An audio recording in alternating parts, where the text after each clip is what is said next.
today's Microsoft Chapter event. Thank you all so much for joining us in person, and thank you to the online community for joining us as well.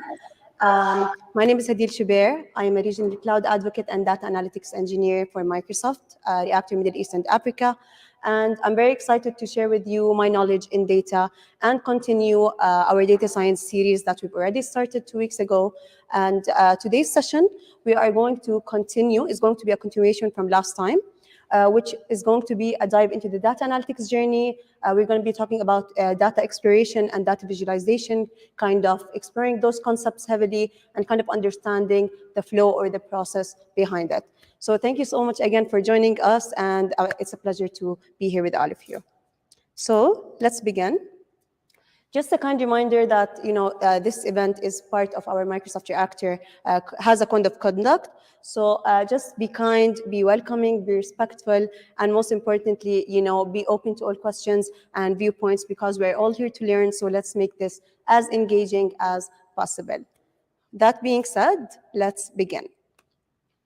So who is your speaker? My name is Hadeel Shubair. As I mentioned, I'm a regional cloud advocate and data analytics engineer for Microsoft Reactor Middle East and Africa.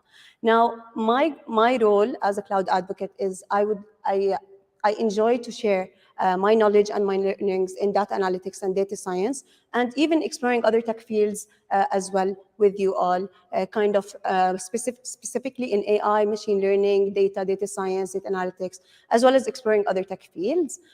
If you would like to connect with me, I have my LinkedIn, which is Hadeel Shubair, and my Twitter handle is at @Shubair3. So feel free to connect, and I would love to connect with you all. So let's talk a bit about what the outcomes or the learning objectives that we will fulfill by the end of this session today. So today we're kind of going to go through a very quick overview of the data science lifecycle, kind of understanding the stages or the process that need to be taken when you have any data science project. And then we will directly dig deep into exploratory data analytics, kind of explain what it is, the definition, like, for example, what the techniques we use and why it's so important to use as a data analyst or data scientist. And then we will walk through like data visualization, kind of exploring what types of visualizations we have, and kind of I'll take you on a guide on how you can use the best visualization for your data. And then, of course, we will continue from last time. I'll show you an example, and we will kind of walk through it just to see like all the learnings that we've, learned, kind of see it into application. So, very quickly, what is data science? Data science is the science of data. It's when you use the scientific algorithms or knowledge in order to extract like useful information and insights. So this data science kind of uses like complex machine learning models in order to help us build predictive models on our data set or on the problem that we have. And data science is kind of an iterative process between three things. Kind of we need to understand what is happening today, and then we have to collect the data that we have, and then kind of be able to answer those questions. So this is kind of like the art and data of science. So let's walk through kind of how a typical data science lifecycle would look like, just very quickly. And it's important to mention that not all data science projects or data analysts follow the exact steps, but this is kind of what a typical data science process would look like. Now, first of all, you need to define the problem that you have. You need to be very clear on what you're trying to solve, what you're trying to predict, what you want to accomplish by the end of your analysis. So after you define your problem, you will have to collect your data. And doing that, you will have to kind of figure out where you want your data, and you need to kind of collect the data that is relatable to your problem. Once you have that data in hand, you need to process your data. And what that means is real-world data could be very messy, and that means sometimes when you have a data set, you will have, it's a lot of numbers and it's very complex and has a lot of, let's say, values. So sometimes you will have these missing duplicates, these missing values. You will have like outliers. So it will not be really ready.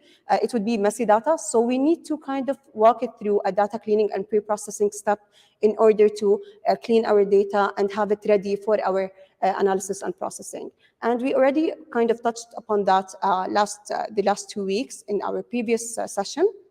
So after we pre-process our data and clean it, and we make sure we don't have any errors in our data set, now we have a clean data set. So what is the next step? As a data analyst or a data scientist, typically you would be applying exploratory data analytics, and this is what we will touch upon on today. With exploratory data analytics, you kind of, just like its name, you kind of explore the data, you kind of make sense of it, and kind of extract any hidden patterns or trends that you find from those numbers. And we will talk further about this today. After you explore your data, here you start the heavy, let's say, analysis processes. This is where you build models and algorithms based on what you're trying to solve. And after we build those models, we will communicate, we will build our visualizations as well from those numbers, and then communicate the results to our stakeholders. And after that, we will have our data product, or our product will be deployed after going through all this process. So this is kind of typically what a typical like process of data science would look like.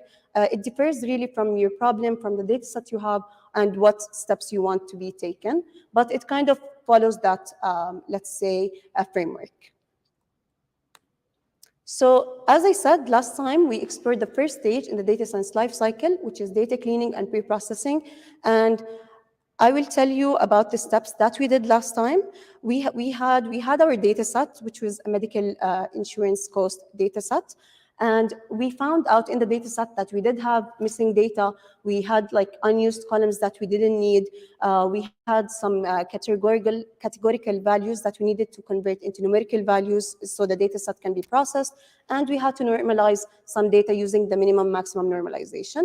So of course, we had to go through these steps heavily just to kind of make sure our data is ready to move on to the next step, which is what we'll be talking about today, data exploration and visualization. So let's talk about data exploration and data visualization.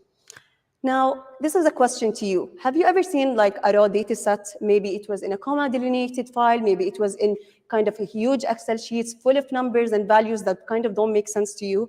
There's not much you can do from it, or you couldn't make much sense out of it. So with something known as exploratory data analytics, it kind of opens up your eyes to a world of, let's say, many possibilities, limitations, and connections that you never even thought of. So this is kind of where exploratory data analytics comes into the game. It helps you kind of extract very valuable insights and make sense out of the data, or out of these numbers that haven't made sense in the first place. So let's talk about what exploratory data analytics is. EDA, or exploratory data analysis, is an approach of analyzing data sets in order to summarize their main characteristics, often using statistical graphics or other data visualization methods, such as, let's say, you have the graphs, charts, plots, and such. Now, the main focus of ADA is used to discover trends, patterns, or to check for assumptions, or even kind of discover relationships between parameters with the help of statistical summaries and graphical representations. And EDA is a very good starting point as a data scientist or a data engineer for defining kind of future studies, and it kind of helps you prepare for what the next step is in order to extract deeper insights and be able to make better decision-making about your data. And it's important to mention that EDA is one big detour. I mean, there's no real like structured way to do it. Like there's not like a number of steps that you have to follow. It really kind of varies from one data set to another, or how you see it, because it is an iterative process. So what is EDA used for? Exploratory data analytics can help you detect obvious errors. It can help you identify outliers in data sets. It can help you understand or identify relationships between parameters that you didn't think of. It can help you identify what are the most important features or factors you have in the data set. It can help you uncover hidden patterns within the data. It can help you test assumptions. And of course, it can help you provide new insights, which will help you or lead to better decision making. So all of that kind of lie under what exploratory data analytics can help you do. And why we need EDA? Because obviously it exposes, it opens our eyes to these new kind of trends and relationships that we didn't think of. So it helps us give better insights with the use of visualizations or graphical summaries. So there are some steps that analysts have in mind when performing EDA, and these are kind of what we have in our mind. First is we want to ask the right kind of question related to the purpose of data analytics. So why are we doing this? What are we trying to solve? And why do we need to solve this? So kind of after you define what or frame the problem that you are trying to solve, you will have to collect and gain better in-depth knowledge about what you are trying to solve, and then set clear objectives of what you want to solve by the end of this. So what this basically means is we have raw data and we want to translate it by the end of the analytics process into actionable insights. So why is exploratory data analytics very important in data science, for example, in business or in companies and such? EDA is essential for any business. It allows data scientists to analyze data before coming to any assumption. And this helps, it helps you kind of, validate the results that you have, and they would be more applicable to your business goals or objectives that you have. EDA helps stakeholders confirm that they are asking the right questions by going through the EDA process. And EDA helps answer statistical questions like the mean, the standard deviation, categorical variables, and confidence intervals within the data set. And once the process of exploratory data analytics is complete and you gather your insights, the features can then be used for obviously further processing and machine learning and more, let's say, analysis and modeling. So this is kind of why EDA is very important in data science, or basically in any field that we have today. So let's kind of conclude exploratory data analytics. It comes in handy when, if you have massive amounts of data sets and you want to extract real kind of insights from it, this is where you can apply EDA.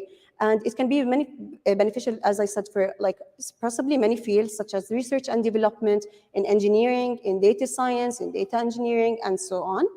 And EDA can be very engaging, for data scientists, for analysts, for researchers, for students, kind of to explore what are the unexpected values or numbers that you can get in a massive quantity of complex data sets. And of course, the goal of that is we want to explore, we want to investigate and kind of learn from our data set by confirming the statistical hypothesis. So we've talked about EDA kind of like a high overview. Let's move on to the next part of this session, which is data visualization. It's very important to mention that data visualization is one of the most important tools or topics that we talk about today. It is used in many companies, in all businesses. Everyone depends on it because it helps you transfer your raw data into graphs, and this is it will help your audience kind of understand your findings and your insights in a better way. So did you know that we generate around 2.5 quintillion bytes of data every single day? And by 2.5 quintillion, I mean 2.5 plus 11 zeros next to it. So this kind of raises a question: what types of data visualization can we use to properly digest all of that data that we are generating? Now, while this is a huge number, it is only going to rise and grow more and more every day with the rise of Internet of Things, with the rise of the metaverse, with the rise of artificial intelligence, machine learning, and all these new tech topics and technologies that are kind of taking over. And in fact, 90% of the world's data was generated in the past 2 years alone. Now, with so much raw information and raw data that we have accessible at our fingerprints, it's kind of very critical for us to understand how we can organize it and transfer it into analyzable and actionable insights. And this is where data visualization comes into play. So why do we visualize data? Data scientists visualize data to understand it better. It helps them have a clear overview of their data set. Instead of looking at an Excel sheet full of numbers and such, you would rather look at graphs that kind of explain to you what your data set is about, and it kind of helps you even extract even further insights from it. So this can mean looking at raw data, summary measures such as averages, or even graphing the data. Data visualization gives us a clear idea of what info means by giving it visual context through maps, graphs, plots, or charts. And this kind of also makes it easier for our human mind to process and to kind of see, to identify trends, to discover relationships, to detect outliers, even within massive data sets that we have. Now, there are three elements of a successful data visualization usually, and that is the data visualization. A successful data visualization should, it should kind of be clear to the audience. The audience should be able to understand what the data visualization that you've done, the type of charts that you've used, and why you've used it, and such. It sets up a clear framework, and it kind of tells a story within the numbers that you have, kind of showing them from A to Z what you've done and why, kind of proving your insights in a graphical way. Now, what is data visualization? It is the process of analyzing data in the form of graphs, maps, kind of making it a lot easier to understand the trends or patterns in the data. So as I mentioned, we have raw data. We want to transfer it into visuals or figures.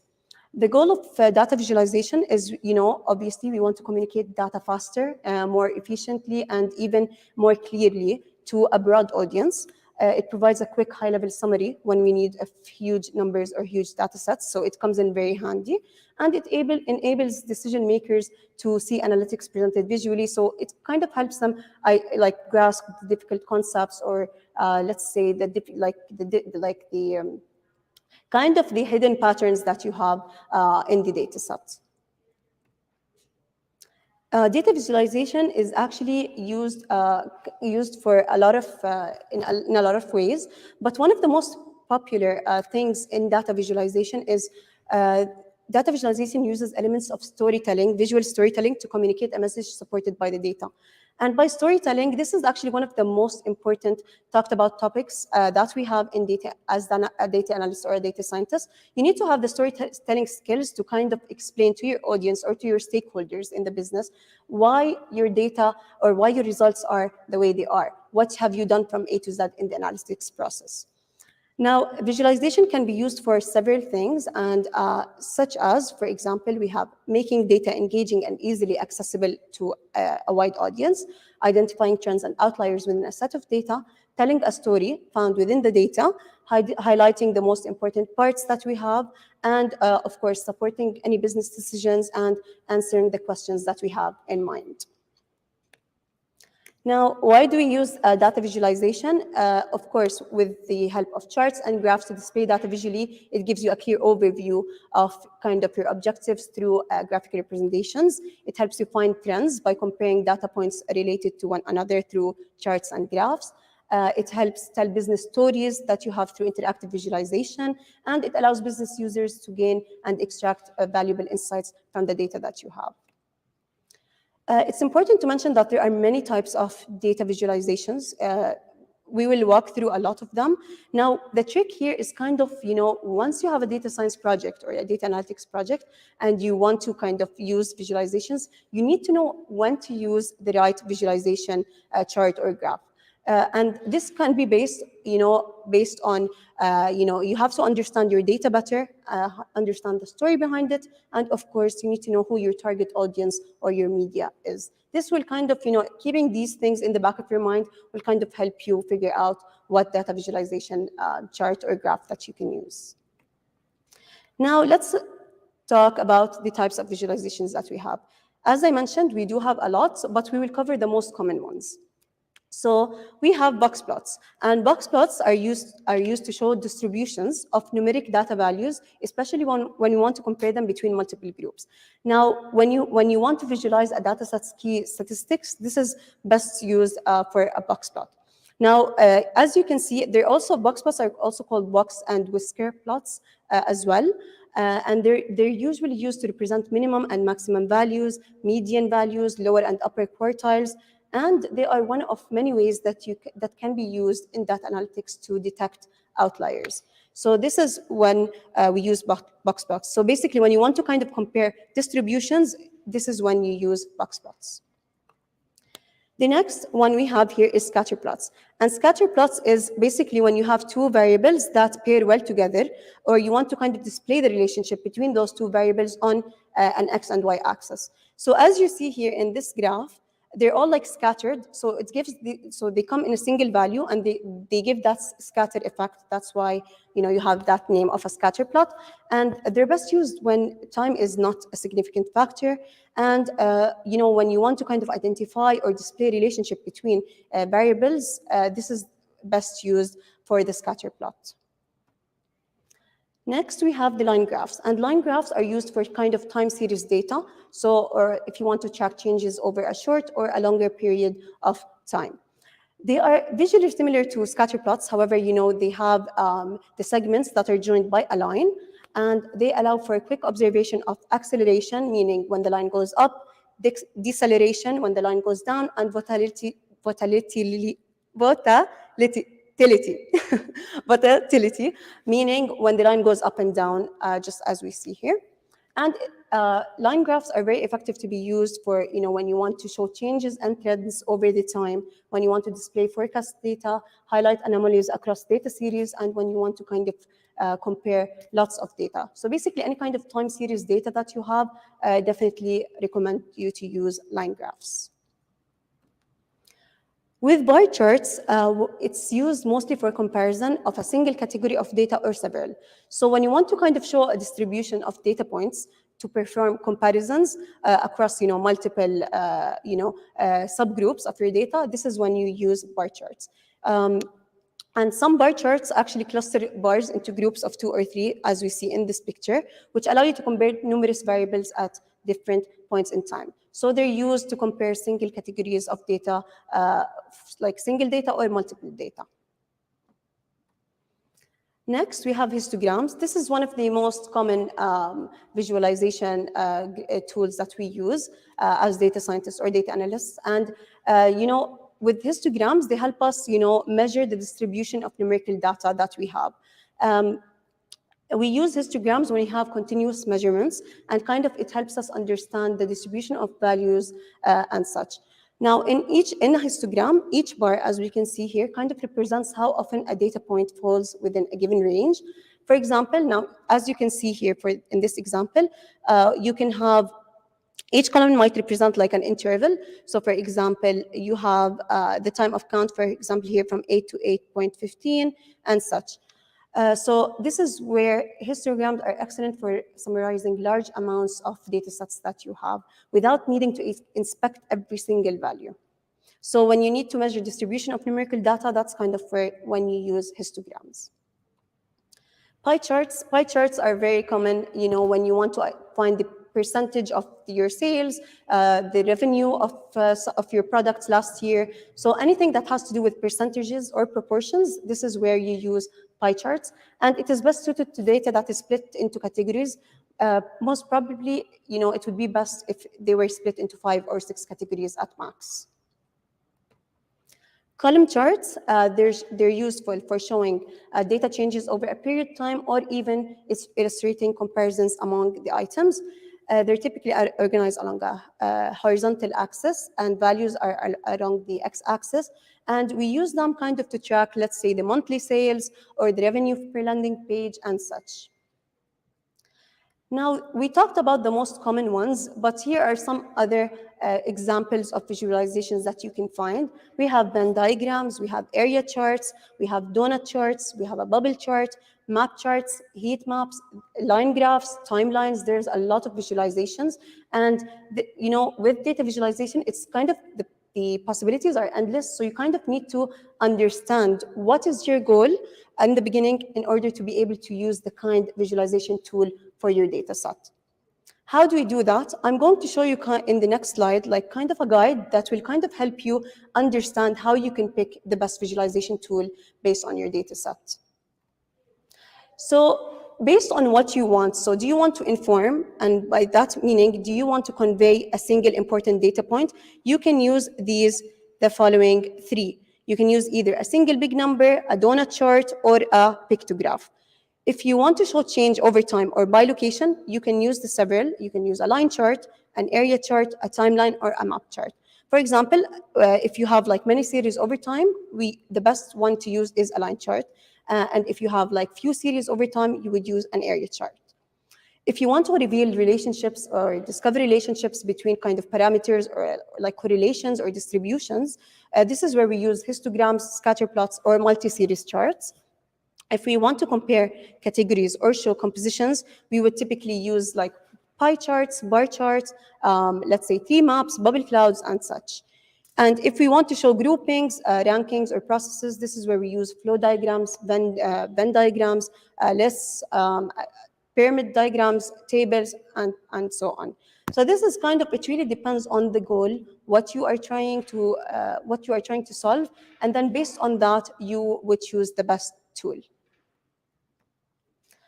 So kind of just a quick summary for when it comes to like best practices that you can use when selecting your charts. So when you have categorical data, you would use a bar chart if you have, let's say, more than 5 categories, or a pie chart otherwise if you have less.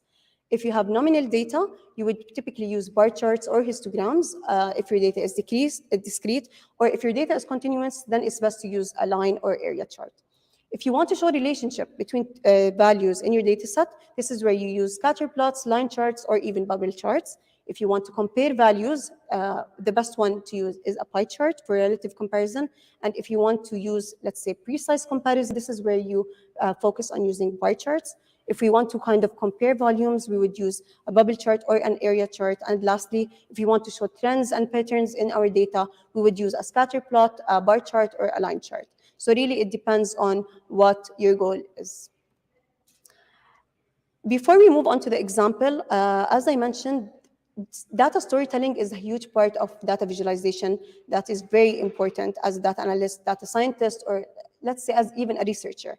You know, when you go through a data analytics project from A to Z, it's important to be able to communicate your findings and kind of present your visualizations in a very clear way to a very broad audience. I mean, you might have people who don't understand these numbers and such, so you need to kind of have the art of storytelling. So what is data storytelling? It's using data to effectively communicate the insights or the findings that you have. Now, most people who look at data or at numbers won't understand its significance. So as a data storyteller, you kind of need to bring the data to life and help them understand what it is about that data that is very relevant or important. And you need to make sure that it kind of explains the why behind the data. So what is the outcome that you had, and it should be able to answer the questions that you had before. Now, data storytelling is very beneficial because it provides new perspectives. It opens your eyes to kind of the new trends or relationships that you have. It ensures that the key findings are as accessible as possible to a very broad or wide audience, and it assists others with interpreting complex information. So it kind of translates complex information into visuals, beautiful visuals that are, could be easily used and easily understood. That being said, we will now kind of take all what we've learned into kind of the application. We will walk through the example of the medical insurance cost prediction that we already talked about last time.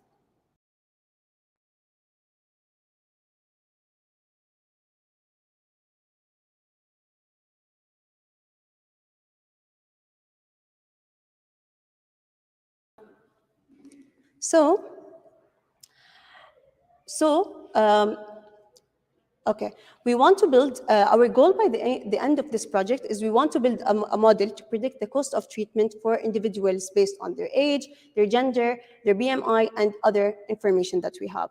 And just to give you an overview, we have the description of the data set. We have these features. We have the age feature, we have the gender feature or the sex feature, we have the BMI, which provides an understanding of the body weight, relatively high or low relative to the height and the weight. We have the number of children. We have the smoker feature, if a person is smoking or not. We have the region feature, like what areas they're living in. And lastly, the charges, which are the medical costs billed by the health insurance. And as I mentioned, our aim by the end of this project is to build a model to predict the cost of treatment we want for individuals based on these features. So we've already done these steps, but I will quickly walk through them. We've done them last time. So the first thing we did is we loaded our data set that we had. And just to quickly see, this is kind of what our data set looks like. Here we have the columns. They're all organized into rows and columns and such. So we've loaded our data set and we've imported the necessary libraries that we have. Next, we want to display the first 10 head rows of our data set. So instead of going back and forth to the Excel sheet and seeing your data set, we would use this line of code, data.head, and then 10 means we want to display the first 10 rows of our data set. So by running this line of code, we can see the first 10 rows of our data set just to see, the numbers and how it looks like, and just to have an overview of our data. Next, we will do a high-level data exploration. Now, this is done to understand, what our data has, how many rows and columns we have, and such. So getting the basic information before digging deeper into data cleaning and pre-processing, as this will help us get a clearer overview of our data set. So we want to see how many number of rows and columns that we have. And by running this line of code, we can see that we have 1,338 rows and 7 columns. Next, we will use the function info, which helps us check some main characteristics, such as the number of rows and columns, the data types, is it an integer, is it a float, is it an object, missing values, and and memory usage as well. So by running this line of code, the data.info function, we can see, the nominal values, the count, and the type of integer or values they are. So it's important to mention here that with the nominal values, we can see that all of them have 103,338 values, but this one is 1,335, which means we have 3 missing values that we need to later treat and clean in the data set. So next, we want to use the function describe, which will help us check the mean, standard deviation, maximum and minimum of each numerical feature. So by using this line of code, this will help us extract mean, standard deviation, minimum, first quartile, which is 25%, second quartile, which is 50%, 75%, which is the third quartile, and the maximum value of each feature. So we've got these numbers. Now we've explored our data on a very high level. Now we move into data cleaning and pre-processing. As I mentioned, we already went through this step, so I will quickly run you through what we have already done. So with data cleaning, obviously we need to deal with missing data. We need to remove unused columns. We need to convert categorical or non-numerical data into numerical data so it can be later processed and analyzed. And we need to normalize our data by using the minimum maximum normalizations that we already applied last time. So making sure that the numbers are between 0 and 1. So we started already by removing the missing data that we had. And by running this, first of all, we wanted to see how many missing values. And as we mentioned, the BMI column had 3 missing values.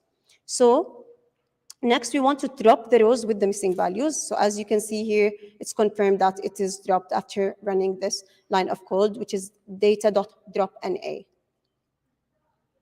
Next, we will go to the function data.info just to check and validate our findings that this step has been done. And as we can see here, it is confirmed that we don't have any missing values anymore, and the data there are no missing any values. Next, we'll remove unused columns. So our goal here is we want to predict the medical insurance cost. So we don't really care about, let's say, the region feature and the children feature. Therefore, we will just drop them because they're irrelevant to what we are trying to solve. So as we can see, we dropped them here. We don't have them anymore. So we only have the age column, the sex column, the BMI, the smoker column, and the charges or the prices. Next, we converted the categorical columns to numerical columns. So obviously, the sex column was male or female, and we converted that to 0 or 1. And we needed to convert the smoker, which was from yes or no, into 0 or 1. So we've already did that here. And we can confirm here that the sex column has changed from 1 or 0. Now we want to change the smoker column into those numerical values.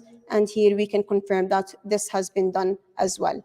So now we can confirm that all our data is between numbers and such. However, we can see here that our data is not normalized, and this is a step that we need to do in data cleaning and preprocessing. So here we use the minimum maximum normalization in order to do that. And with minimum maximum, our goal is to kind of put our data set and make sure our values are between 0 and 1. But first, before doing that, we want to get the maximum number of each column. So with this running this line of code, this helps us kind of understand the maximum number of each column. And then we will divide each column by its maximum value by doing this. So once we divide that, we can confirm here that all our numbers are between 0 and 1. Now, at this stage, our data is clean. The categorical values have been, transferred to numerical values. We've dropped any missing values that we have. We can confirm that our data cleaning process is done. So now that our data is clean and ready, it is ready to move on to the next stage, which we will talk about today, which is data exploration and data visualization. So we will start by kind of, visualizing our data to get a preliminary insight on our data set. And first, we will start by looking at the distribution of charges here. By looking at the distribution of charges that we have, it will help us kind of know how much patients spend on treatment on average. So by doing that, we will plot a histogram that will show us the distribution of charges, just to kind of understand or see how it looks like. So here we have the frequency, which are the number of patients, and here we have the charges. And obviously, here we can see that from the above plot that the lowest charges are spent by the majority of patients, while the highest charges are spent by very few patients. Next, we want to see or plot the correlation between smoking and cost of treatment. So we want to see if the smokers spend more or less on the treatment than non-smokers. But before we do that, we're going to see how many smokers we have and how many non-smokers that we have. And in order to do that, we are going to run this line of code, and then we can confirm that we have 274 smokers and 1,064 non-smokers. Now we want to plot the charges for both smokers and non-smokers. So we will also plot a histogram for that. So as you can see here, let me just go down a bit. So this is the distribution of charges for smokers, and this is the distribution of charges for non-smokers. As I mentioned, this is the number of patients, and this is the charges. So from these two plots, obviously, we can see here this high number means that the majority of smoking patients spend approximately around 20,000 in charges on average on their treatment compared to non-smoking patients. And for non-smoking patients, the highest number is, let's say, from approximately $2,000 to $5,000 on average. Hence, we can say, or we can conclude that obviously smokers spend more on health treatment because obviously they go for regular checkups, let's say blood tests, and other health treatment issues that they have. So we've plotted the histograms for smokers and non-smokers. Now we want to find or plot the correlation between the age and the cost or the charge of our treatments. So first of all, before doing that, we want to see how the age is distributed. So we will plot the age distribution here, just to kind of look at the age we have and the number of patients and how old everyone is and such. Then, and this is obviously plotted using a histogram. Next, we will plot the correlation between the age and the charges or the cost of the treatment.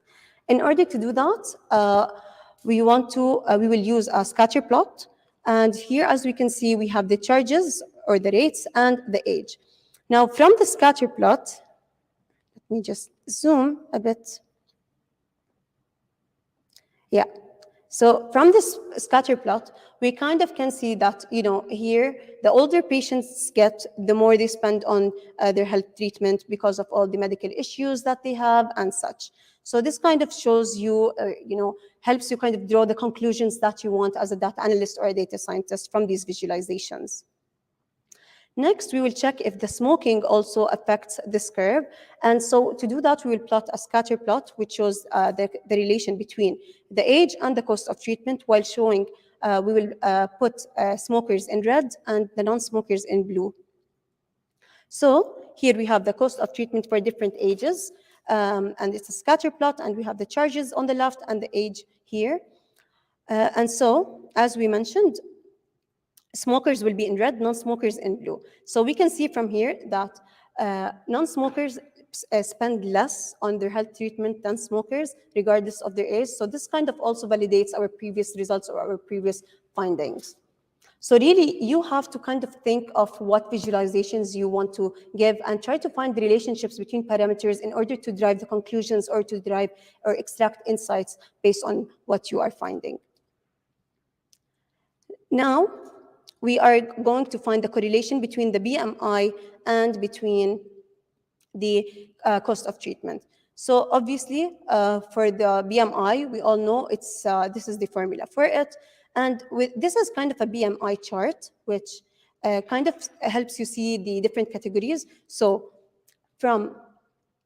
if you are underweight, means you have a BMI from 12 to 18. If you are healthy, you have a BMI from 19 to 24. If you are overweight, you have a BMI from 25 to 29. Obese is from 30 to 39. And extremely obese is from 40 to 42. So this is just kind of a chart just for us to see or kind of understand what categories like the patients will fall in after we do our findings. So first, we're going to look at the distribution of the BMI in our data set, and then see how it affects the cost of treatment, just like we did earlier. So we plotted a histogram with the BMI distribution. And here, as we can see from this histogram, most patients have a BMI of, let's say, around, the highest one is, let's say, around 27 to 30, which means they fall in the category or the range of overweight or obese categories. After kind of seeing that or driving that, we want to see, according to the BMI chart above, obesity starts at 30. So we want to investigate the impact of BMI on the cost of treatment. What we did here is we are going to take our data set and split it into 4 groups. We split it into 4 groups based on the categories that we have. So we want to see how many people are obese, how many people are overweight, how many people are underweight, and how many people are healthy. So after running this line of code, we can confirm that we have 700 people obese, which is, we notice that most patients in our data set are obese. We have 385 people who are overweight, 230 people who are healthy, and 15 who are underweight. So there are very few individuals who are underweight. And as we can see, the extremely obese patients are not included in our data set because we don't have that from the findings that we have found.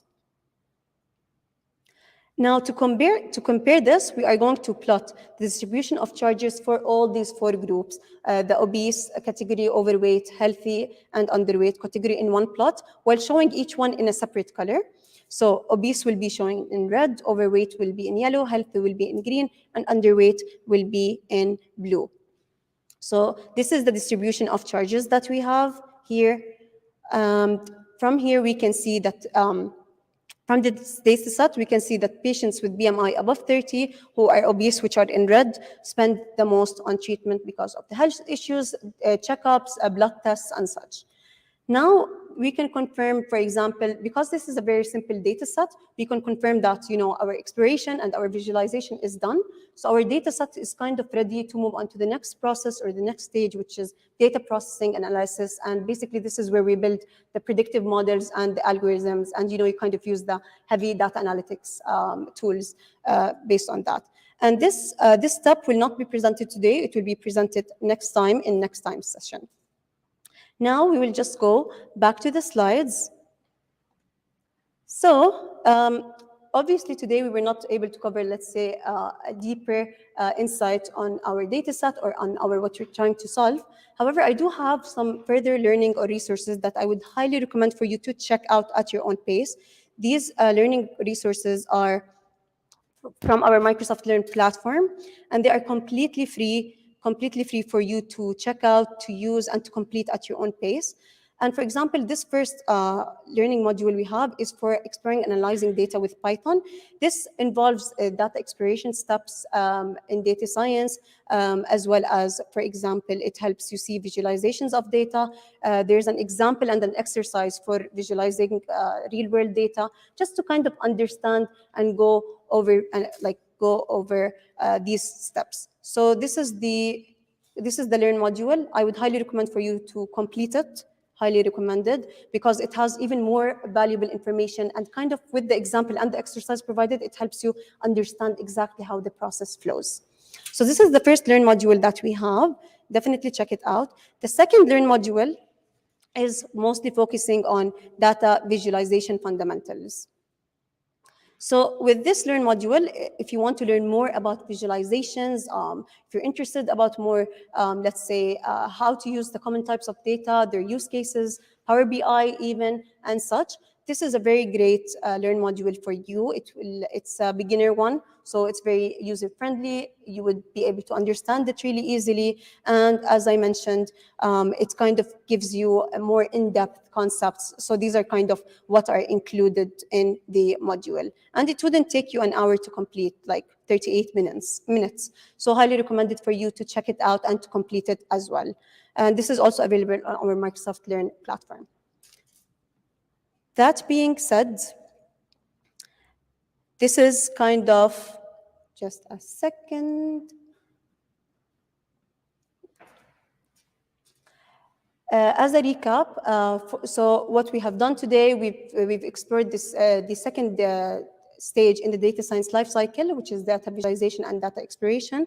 And next time, on August 25th, will be our last session for this introductory dive into the data analytics journey. And it will be talking about the data processing and analysis, and where all the heavy modeling will be done. So it's going to be a hybrid event. It will be taking place here in Astrolabs on August 25th at 6:30 p.m. And it will also be recorded online for our online community as well. So feel free to join us just to kind of, wrap up this series of the data analytics journey. And that being said, just make sure to join us on our meetup group, which is Microsoft Reactor. Follow us on Twitter. Here's our YouTube. And if you want to register for our Reactor, this is the email for that. And for me, I am done. And thank you so much for joining us, to everyone in person. And thank you to the online community as well. And I look forward to seeing you next time. Thank you.